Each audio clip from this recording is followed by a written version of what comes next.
Welcome to the podcast, Speaking to Influence, Communication Secrets of the C-Suite. I'm Dr. Laura Sicola, your host, founder of Vocal Impact Productions, and author of Speaking to Influence, Mastering Your Leadership Voice. I want to hit on a very specific topic today. It's something that has a couple of different names to it, all of which are laden in one way, shape, or form, but it's something that I think is greatly overlooked and overall misunderstood. But it, when done correctly, is a powerful tool of engagement that really helps you stand out as a leader and as somebody who people just want to listen to. And isn't that really what we all want, is to be listened to, not only just to be listened, but for people to want us to talk more, for people to want to hear what we have to say. And the topic that we're going to bring up today is what is in many circles referred to either as infotainment or otherwise as edutainment. Infotainment is typically just a broader topic, and edutainment tends to be more in the educational space. But either way, it's an amalgam, or otherwise known as a portmanteau word, combining information and entertainment, or education and entertainment. So what we're really answering is the question of, can you be interesting and lighthearted and personable and even funny from time to time without losing your gravitas? Still having that confident authority that makes people trust you as the expert, if you're going to be all those other things, if you're going to weave in humor of all things from time to time.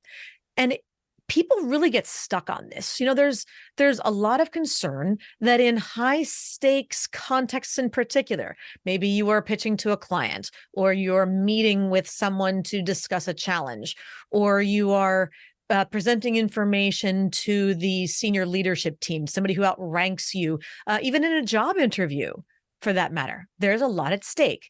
So what we primarily tend to focus on is the need to prove ourselves. Right? We want to be taken seriously. We want people to know that we have what it takes, that we are experts, that we are qualified, that you can trust us. It's all very serious. And there's an important distinction that we really have to make between being taken seriously and always being serious. They are not synonymous. You can be serious as death for that matter, and not be taken seriously if that degree of seriousness is out of context. And you can, in many ways, be lighthearted, be facetious, be playful, be casual, be a little bit vulnerable, be open and personable, and still be absolutely 100% taken seriously. The question is how you blend them.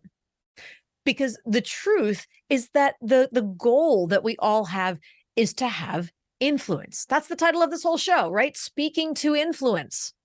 We want to have an impact on people. And usually we know what we want that impact to be. Having some impact on the way people behave, the way something responds. That's influence. So the best way to ensure that the effect that you have on someone is the effect that you want to have on them is not only to get them to listen, but to make them want to listen. And humor, stories, sharing little personal tidbits, little personal insights, allowing your personality to shine through, that does all that. That makes people want to listen to you more. Humor in particular, and I don't mean be a stand-up comedian. Don't take me out of context, but little bits here and there, and we'll talk about some of the strategies later. Humor serves this purpose particularly well because laughter opens listening. If you can get someone to laugh, whether it's a little smirk and a little chuckle or an outright belly laugh, a good guffaw here and there, it opens people's ears. It opens listening.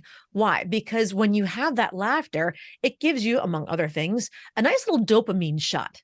And dopamine is one of your happy hormones, if you will.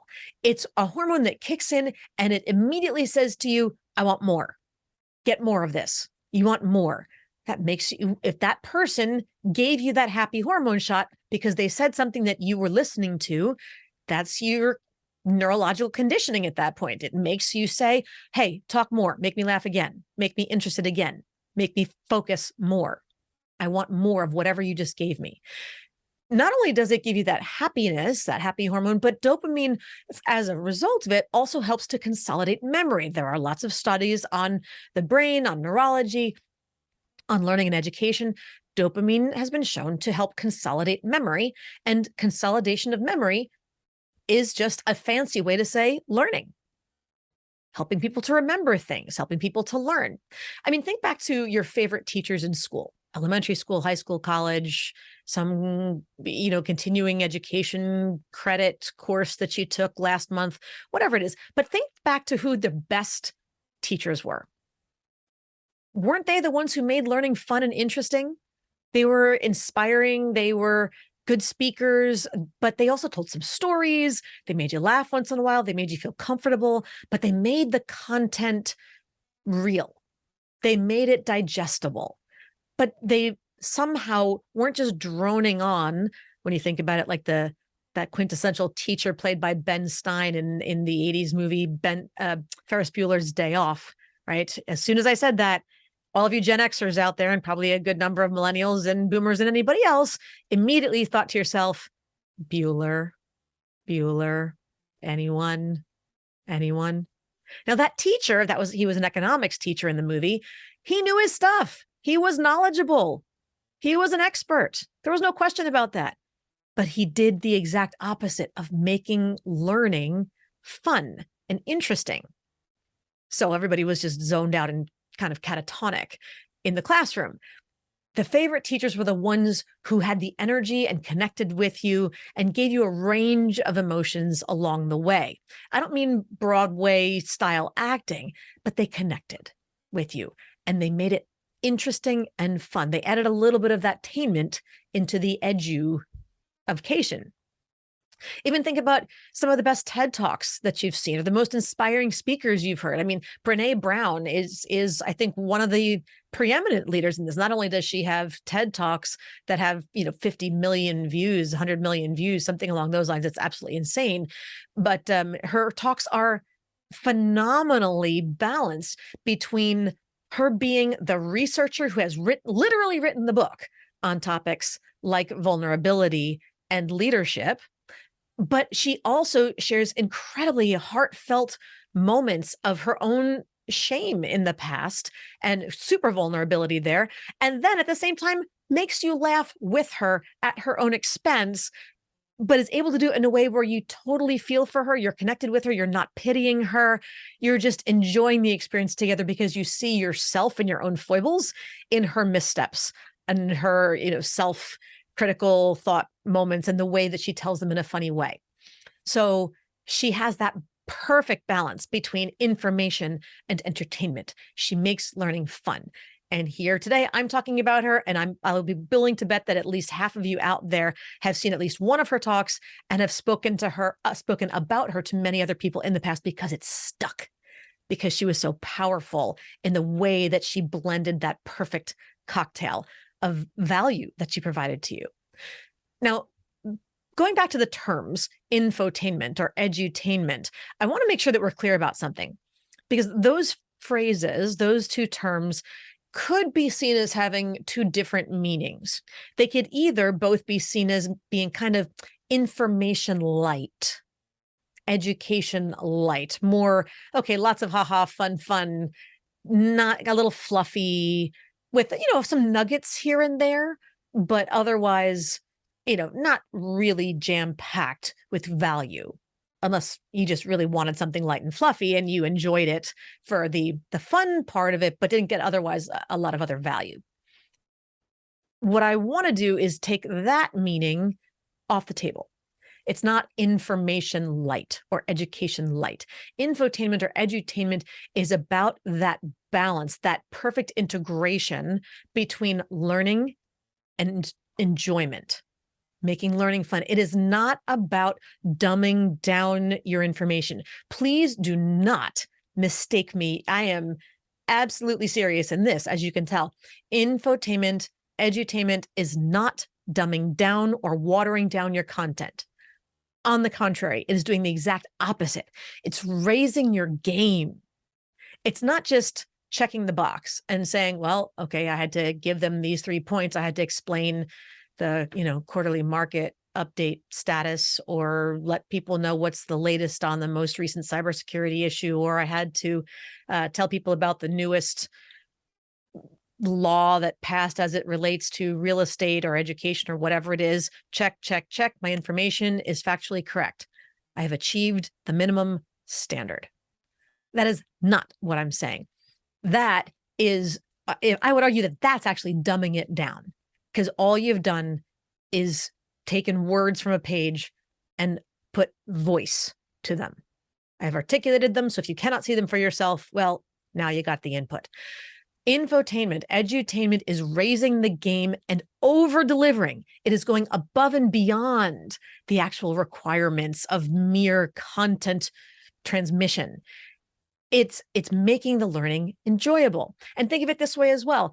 In the hyper-stimulated world that we have today, where everybody's multitasking, you've got this coming on your phone and this coming on the laptop and this that you're watching on the tablet, and you're trying to do text messaging and social media updates and writing your reports and checking your spreadsheets and watching the feed on whatever else it is. In the hyper-stimulated world, when something isn't just interesting, but enjoyable, you know as well as I do that that's the stuff that makes your brain go, wait, I like that one. That was kind of fun. Wait, I want to pay more attention to that. Wait, let me, what was that one about? Wait, and then you start blocking out those other things that aren't as enjoyable. And we all have those little squirrel moments where our brain suddenly gets distracted by some particular stimulus. Well, if something is enjoyable, you get that little dopamine rush. That's a big squirrel that chases away all of the other ones.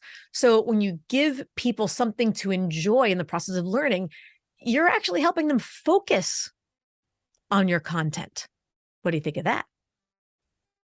Going back to not just speakers, but even when you think about the distinction between being a boss versus being a leader, when you're just the boss and people only see you as the boss, they follow you because they have to.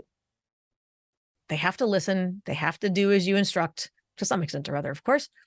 But when they view you as a leader, I talk all the time about how leadership is an image, first and foremost. When people perceive you as a leader, it means that they are willing to follow you. They want to follow you. They trust following you. They feel value in following you. And if you can speak in a way that inspires them, that allows them to have some fun, that allows them to see who you are as a person, that they can connect to you, relate to you, laugh with you from time to time, see that you're more than just a role. That means that will make them want to listen to you more, want to follow you more. That's what speaking to influence is about, making people want to listen to you. I draw a distinction every now and then between what I like to call the distinction, an incredibly important distinction between having a captive audience and having a captivated audience. We all talk from time to time, or we've all heard about having a captive audience. I absolutely do not want a captive audience, because I think most audiences, frankly, are captive, meaning they're held captive. They would prefer to be, frankly, anywhere else, doing anything else, listening to anyone else, but they can't leave. They've been instructed, you must sit here and just tolerate it until it's done. A captivated audience, on the other hand, is one that does have the freedom to leave, but chooses not to. I'm going to say that again. A captive audience is one that wishes they could leave, but can't. A captivated audience is perfectly free to leave and chooses not to. Think about what would make that shift, that seismic shift internally in your audience, make them want to stay and listen more. I do a number of trainings for clients. I've done them over the years, whether it's, I have short form, 1 hour long talks. I've got half day, 4 hour trainings. I've got full day, 8 hour trainings. I have multi-day trainings that I do. they're all intensive one way or another. And that includes when they're in person or even virtual. I do a lot of 4-hour intensive virtual trainings. That's a long time for one person to be, or for a group of people for that matter, to be on the same virtual call. Yes. But there's an important shift. And the reason I keep getting called to do them over and over, and why I get referrals to go and do them for other divisions, other departments, other companies, other organizations, is because I think I've mentioned to a number of you where you've heard me talk about it over time, that in my former life, I was a public school teacher.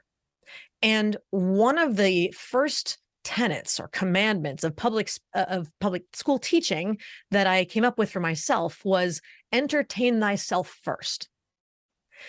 You have to enjoy your own content. You have to appreciate your own content. I don't mean make it a party. I don't mean happy, happy, joy, joy, be silly about it. Again, info-tainment, edutainment, entertain yourself.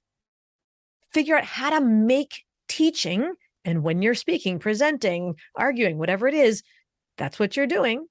You have to entertain yourself first in order to persuade the audience to listen, because then it seems like you're enjoying it. So they want to enjoy it too. If you're intrigued by your own information, they'll be curious and want to be intrigued by it as well. So when I'm doing these trainings, I did one not long ago, and it was a 4-hour half-day virtual training. And at the end, I got the best complaint I've ever received as feedback at the end of the day. There was a woman on the call who said, Laura, when I actually have a little bit of a complaint, a little bit of a qualm. And she said, when I saw that we had a half-day training on the calendar today, I made myself a huge to-do list of things that I was going to try to get done while sitting in on this call. I was planning on multitasking. But she said, the problem is that this whole program was so interesting and so engaging and so enjoyable, I paid attention to the whole thing. So now when am I supposed to get all this other work done?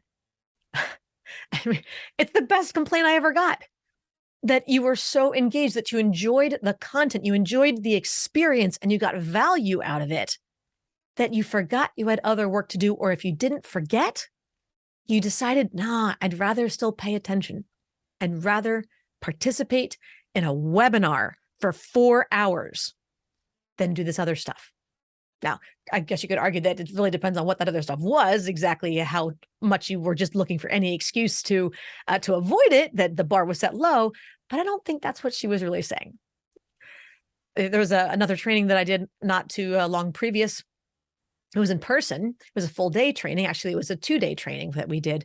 And at the end, someone said to me, and many of you may have seen this show, but he said, have you ever seen this TV show, The Marvelous Mrs. Maisel, which is a great program on Prime Video. And it's about a woman who is an aspiring comedian in New York in the 1950s. Fabulous show, super funny, super smart, super well-written show. And I said, of course, it's one of my favorites. I said, why do you ask? And again, at the end of the day, as we were debriefing and doing some feedback, he said to me, you have a very Maisel-like quality, a very Mrs. Maisel-like quality in the way that you instruct. And I took that as a huge compliment, because what it meant was that he enjoyed the experience, that it was fun, that it was interesting, that I held his attention for the entirety of it. And there were plenty of times that we were laughing along the way. But again, it was a 2-day training. So this is not 2 days worth of goofiness. It's 2 days worth of, we have major content to get through. You paid me to provide content and a training opportunity so that you would develop an important skill set.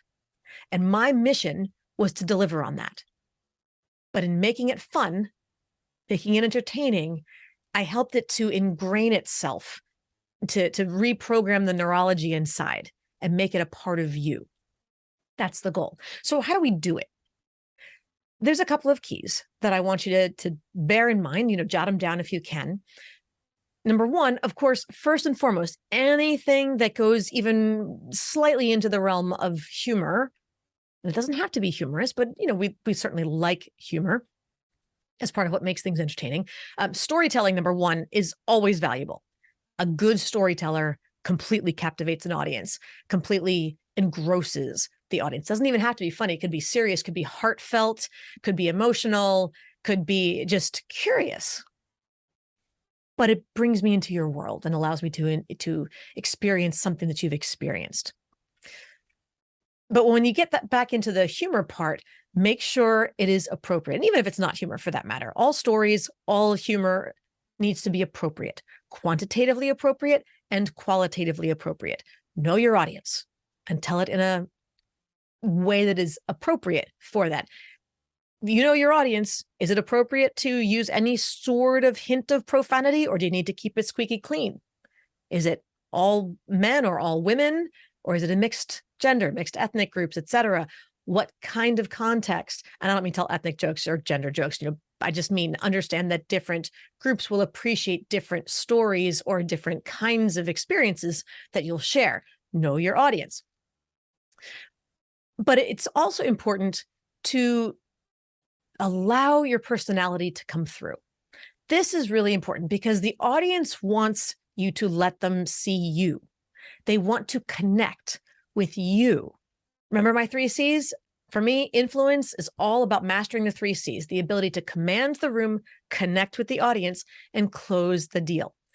So when you allow your personality to come through unabashedly, I don't mean flamboyantly necessarily, but just be yourself, not hiding who you are and just trying to keep this ridiculously generic, robotic, Stepford wife kind of automaton-like persona. Be you. Share information, a little bit about your family, about your neighborhood, about your dog, about whatever it happens to be, your car. Tell your story. Let yourself come through. It shows that you're confident in who you are. And confidence is incredibly magnetic. It is incredibly charismatic. I don't mean overconfidence. I don't mean arrogance. Just showing that you're not afraid of who you are and letting them see that. You're confident in your own skin, in your own shoes. Allowing your personality to come out also humanizes the meeting. Again, they don't want the robot. They want to connect with another human being who gets it, who feels like you understand them and they understand you. That's the connecting with the audience part. And they want you to be relatable. Again, in that connection, when you show that you're a human, you're a person, you've made mistakes, you get concerned about stuff, you have in-laws, you have, lawns that you don't like to mow, whatever it is, those are little things that help you to connect with them. Next, in timing, you want to just sprinkle it in. You don't want to have lots of humor up front or wait until the end to be interesting or to add that little bit of entertainment value to it. Little bits and pieces, the variation, a sprinkle here, a little sprinkle there. When it's a surprise, if they're not anticipating it, that's part of what adds to the humor value. Any comedian will tell you the key to good comedy is timing. Except they'll say it funnier than that. Again, I'm not a comedian. That's not the point. But the knowing when and where to place it, how frequently, that's key. I mean, there's a training that I did for a number of years, and there was one place where I would always reference the movie Airplane. There's a whole series of them back in the early 80s. Ridiculous slapstick movie. I'm betting that anybody who's in part of that generation, as soon as I said Airplane, with Leslie Nielsen, and I forget who else it was. I think O.J. Simpson was in them. He was the partner. And I mean, they were beyond ridiculous, slapstick, pun-infested movies.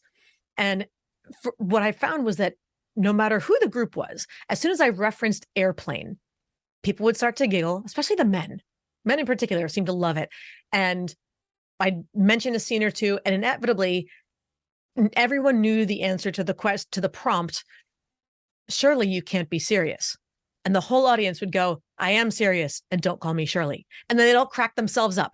It's a dumb line, but it's one that got repeated over and over in that movie. Everybody remembered it. Everybody remembered laughing back in the day, 30, 40 years ago. God help me, it's been that long. Yes. But the fact that you just have the memory of originally watching it and laughing back in the day makes you laugh today. It is not undermining your authority in any way to drop those little references. I don't even have to be funny saying it. I wasn't. But just the reference was enough to make you smile. That gives you the dopamine shot, little happy hormone. You're tuning back in with more focus. I find that, especially with guys, for some reason, Caddyshack does the same thing. Any reference to the movie Caddyshack, guys of a certain age or era, or at least who liked going back to those movies, burst out laughing and then can't stop and will keep mumbling lines to themselves from the movie for the next 10 minutes afterwards. Women kind of give me the strange look when it comes to Caddyshack. That just does not click. It seems to be a Y chromosome feature. I'm not sure. But nevertheless, play to your audience. And don't send me hate mail now about being gender stereotyping. I'm just telling you what my experience has been referencing those two movies in the various trainings that I have done. But point being, once you drop those references, get people to laugh, they're with you, but then make your point. Why did you drop that reference? Got them to laugh, but I share the example because of this. And go right back into not super serious as far as, Sergeant Joe Friday, the facts and just the facts. Now we're utterly straight about everything, no humor, no personality whatsoever. But just, why did I tell you this? Own it. The gravitas comes with the ability to drop the simple line, to have fun with it, and then shift right back to meaningful purpose. Get to that content. That's the balance. That's where the line, the joke, the comedy, the reference, the fun ends up being that spoonful of sugar that makes the medicine go down, to drop another little Mary Poppins kind of a point. But what makes that delivery effective is in the energy variation and the point of contrast. Contrast is mission critical. You cannot have the entire event or the entire talk or training, whether it's 5 minutes or an hour, however long, be all serious or all silly. And if you are telling a joke, telling a story, sharing an experience, delivering an anecdote, it cannot sound the exact same as when you're giving statistics that aren't supposed to be funny, at least. So be able to shift gears. And just like I'm sharing with you now, because I'm making a very deliberate point, this is my serious tone, but then when you have a chance, lighten it up a little bit. Go into your entertainment piece, tell your joke, be silly, be yourself.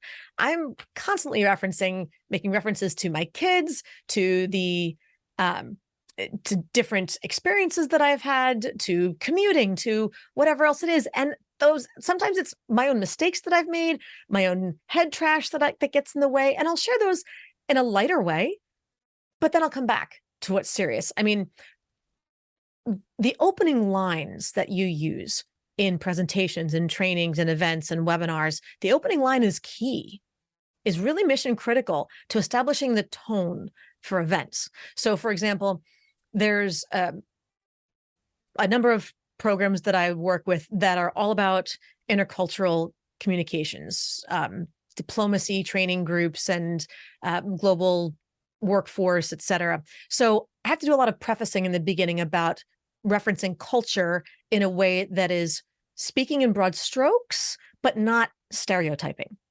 And the easy way to do that in referencing that, of course, there are exceptions to every rule. And frankly, there's more exceptions than those who follow the rule strictly. I'll often ask the group, and you can ask yourself this, how many of you have genetic siblings? I'll get lots of hands going up. Follow-up question. How many of you have genetic siblings who are so different from you, you cannot understand how you came out of the same womb? Anybody? And usually about 3/4 of the hands stay up. And whether or not the hand was up in the first place, there's a lot of nodding and the people are laughing. And that just goes to show that the exceptions to the rule, yes, we may talk about East versus West, men versus women, this versus that. But in the end, it's about individuals. It's about individuals. So we are careful.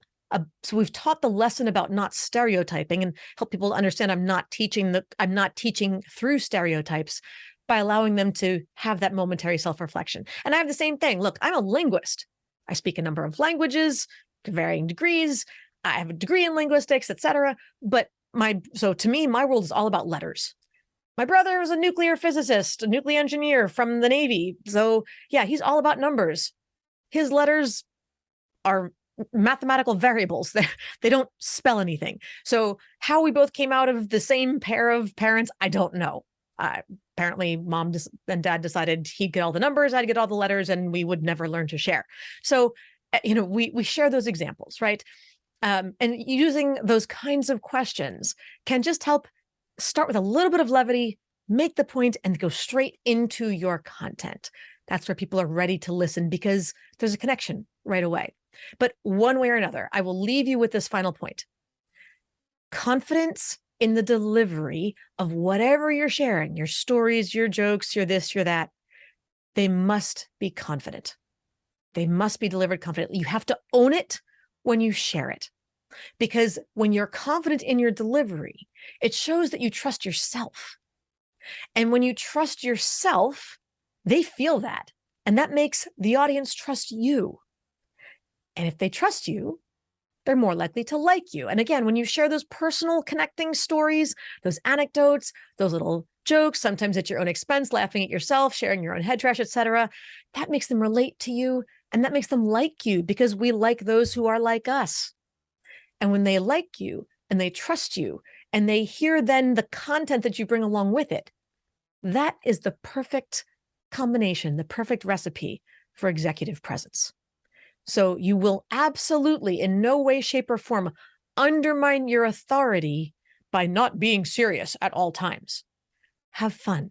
Enjoy the experience. Show your audience that you are glad to be with them, that you want to connect with them, that you're looking forward to sharing information that you think is valuable, and you even want to have a little bit of fun in the process. Do that and watch your executive presence and your overall reputation, and most importantly, your influence, soar. With that, I'm Dr. Laura Sicola, and you're listening to Speaking to Influence, Communication Secrets of the C-Suite. Hi, everyone. This is Dr. Laura Sicola, and I want to sincerely thank you for listening to the Speaking to Influence podcast. If you love listening to these episodes as much as I love bringing them to you, be sure to subscribe so you never miss an episode. And please go to iTunes right now to rate and review our podcast in order to help us expand our reach so even more people can master the 3 C's to command the room, connect with the audience, and close the deal. Thanks for listening to Speaking to Influence, Communication Secrets of the C-Suite, the show for leaders who want to speak with impact. The hosts, producers, owners, and media distributors of the show make no guarantees that the strategies and information discussed will result in profit or other success and may result in losses. The opinions and statements of the hosts and guests do not necessarily reflect the opinions of the owners, staff, managers, broadcasters, or sponsors of the show. No medical or psychological therapy or personal or professional wellness or relationship advice is offered in the show. You are advised to seek counsel on matters related to your health, family, relationships, job, or other business and legal matters from licensed advisors in those areas prior to making any changes in business or lifestyle. No information provided may be suitable in your situation. As always, take responsibility for the decisions and actions you take, including the reactions they may make in your work, family, health, and life.